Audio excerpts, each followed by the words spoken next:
பெருமானார் ஸல்லல்லாஹு அலைஹி வஸல்லம் ஒரு அழகான ஒரு ஹதீஸ் சொல்லுவாங்க. மூசா அலைஹிஸ்ஸலாம் அல்லாஹ்ட்ட கேட்டாங்களா. அவங்க தான் அல்லாஹ்ட்ட ரொம்ப உரிமையோடு பேசக்கூடியவர்களாச்சு. அதனால தான் அவங்கள கலீமுல்லாங்கிறோம். அல்லாஹ்ட்ட மூசா அலைஹிஸ்ஸலாம் கேட்டாங்களாம், யா அல்லாஹ், சொர்க்கத்தில் ரொம்ப ரொம்ப ரொம்ப கடைசி அந்தஸ்தில் உள்ள ஒரு மனிதனுடைய சொர்க்கத்தில் என்ன கிடைக்கும்?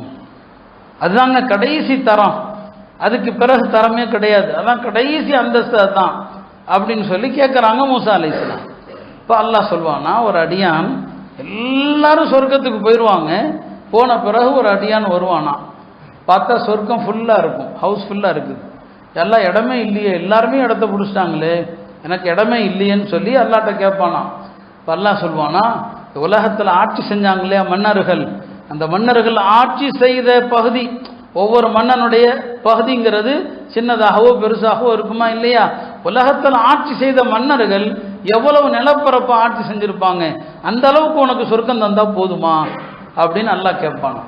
ரதீது ரப்பி, எல்லாம் நான் பொருந்திக்கிட்டேன், எனக்கு அது போதும். இப்போ அல்லாஹ் சொல்வானா, அதோட இன்னொரு மடங்கும் தருகிறேன். ரொம்ப சந்தோஷம், அவன் என்ன குஷியாக தானே இருப்பான். அல்லாஹ் சொல்லுவானா, இன்னொரு மடங்கும் நான் தருகிறேன். நாலாவதா சொல்லுவான், இன்னொரு மடங்கும் நான் தருகிறேன். அஞ்சாவதா சொல்லுவான், இன்னொரு மடங்கும் நான் தர்றேன், போதுமா?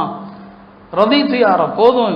பாருங்க, உலகத்தில் ஆட்சி செய்த மன்னர்களுடைய நிலப்பரவுக்குள்ள சொர்க்கம், அது மாதிரி இன்னொரு மடங்கு, அது மாதிரி இன்னொரு மடங்கு, 5 மடங்கு சொர்க்கம் போதுமா? போதும்னு சொன்ன பிறகு அல்லாஹ் சொல்லுவான், என்ன அவன் ரப்பு அவனுடைய ஹசானா காலியாகாது, இது மட்டும் இல்லைப்பா, இதுவும் இது போன்ற 10 மடங்கும், இதுவும் இது போன்ற 10 மடங்குன்னு சொல்லி அவன் உள்ளே போனதும் அவனை வரவேற்க அவனுடைய சொர்க்கத்து மங்கையர்கள் ஊருளின்கள் வருவாங்க. அவன் பார்த்துட்டு சொல்லுவானா, எனக்கு வழங்கப்பட்ட இந்த சோனம், இந்த இன்பம் யாருக்குமே அல்லாஹ் கொடுக்கலன்றான். ஆனால் உள்ளதிலே கடைசி தரஜா அந்த அவன் தான். ஆனால் அவன் சொல்லுவான், எனக்கு வழங்கப்பட்ட இது யாருக்குமே வழங்கப்படலை. அடுத்து மூசா அலைஹிஸ்ஸலாம் கேட்பாங்க, அல்லாஹ் இது கடைசி மனிதனுடைய தரமா? அப்போ ஆக உயர்ந்த தரத்தில் இருப்பாங்கல்ல, அவங்களுடைய சொர்க்கம் என்னன்னு சொல்லி அல்லாஹ் சொல்லுவான், அவர்களை நான் தேர்வு பண்ணி வச்சிருக்கிறேன், அவர்களை நான் செலக்ட் பண்ணி வச்சிருக்கிறேன், அவர்களுடைய கண்ணியத்தை நானே எழுதியிருக்கிறேன், அந்த கண்ணியத்தோடு தான் நான் அவர்களை முடித்திருக்கிறேன். அவங்களுக்கு என்ன சொர்க்கம் என்பதை எந்த கண்ணும் பார்த்திருக்காது, எந்த காதும் கேட்டு இருக்காது, எந்த மனிதனுடைய உள்ளமும் சிந்தித்திருக்காது. அந்த சொர்க்கம் அவங்களுக்குன்னு அல்லாஹ் சொல்லிடுவான். அவங்களுக்கு என்ன சொர்க்கம் அல்லாவே அதை சொல்லலை, அதை யாரும் பார்க்கல, கேட்கல, சிந்திக்க முடியாத சொர்க்கம்னு சொல்லி. அருமையானவர்களே, இதுதான் உண்மையான இன்பம்.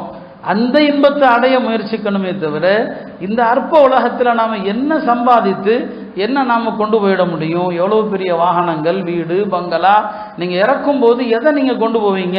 உங்களுடைய 2 கையும் விரிச்சு தான் ஆகணும். இந்த துனியாவை பூரா நீங்கள் விரிச்சு தான் ஆகணும். எல்லாத்தையும் விட்டுட்டு போகிற இந்த உலக இன்பம் ஒரு இன்பம் அல்ல. நாம் டெய்லி மரணங்களை, கபருஸ்தானை பார்க்குறோம். சஹாபாக்கள் கபருஸ்தானை சாதாரணமாக பார்க்க மாட்டாங்க. அலி ரலியல்லாஹு அவர்கள் கபருக்கு அருகில் வந்து அடிக்கடி சொல்லுவாங்களாம். என்ன சொல்லுவாங்களாம்? மன்னரை வாசிகளே, உங்களுடைய தகவல்கள் என்ன எங்களுக்கு தெரியல, சொல்லுங்க. நாங்கள் உலகத்தில் நீங்கள் போன பிறகு நடந்ததை சொல்கிறோம், கேட்டுக்குங்க. நீங்கள் விட்டுட்டு போன மனைவிமார்கள், அவங்களுக்கெல்லாம் வேற கல்யாணம் நடந்துருச்சு. யாரை விட்டுட்டு போனீங்களோ அவங்களுக்கு வேற கல்யாணம் நடந்துருச்சு.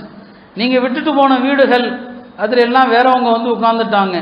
உங்களுடைய சொத்துகள் அதெல்லாம் பிரிக்கப்பட்டுடுச்சு, அதெல்லாம் பிரிக்கப்பட்டுடுச்சு. இதெல்லாம் நீங்கள் போன பிறகு உள்ள என்னங்க செய்திகள், எங்களுக்கு கொஞ்சம் சொல்லுங்க. நீங்கள் கபருக்கு போன பிறகு எதை பார்த்தீங்க, நீங்கள் கபருக்கு போன பிறகு எதை கண்டீங்க, அதை எங்களுக்கு சொல்லுங்கன்னு கொஞ்ச நேரம் நின்று அங்கே பேசிட்டு தான் வருவாங்க. கபருடைய சிந்தனை இதுதான். கபருடைய சிந்தனை நாம் போகிறோம், ஈசால் சவாபு செய்கிறோம், கண்டிப்பாக செய்யணும்.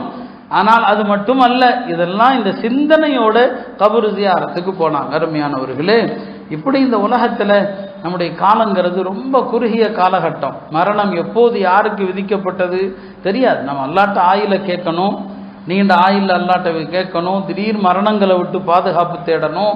ஆனாலும் படிப்பினைகள், உலகத்தில் நடக்கக்கூடிய இந்த நிகழ்வுகள் மூலமாக நாம் படிப்பினைகள் பெறணும். அருமையானவர்களே, அந்த வகையில் இந்த ஆடு முடிய இருக்கக்கூடிய இந்த நேரத்தில் நம்முடைய ஆயுளில் எவ்வளோ காலம் இருக்குது யாருக்குமே தெரியாது. நாம் சிந்திக்கணும், ஒரு நாள் நாமளும் மரணிக்க போகிறோம். ஒரு நாள்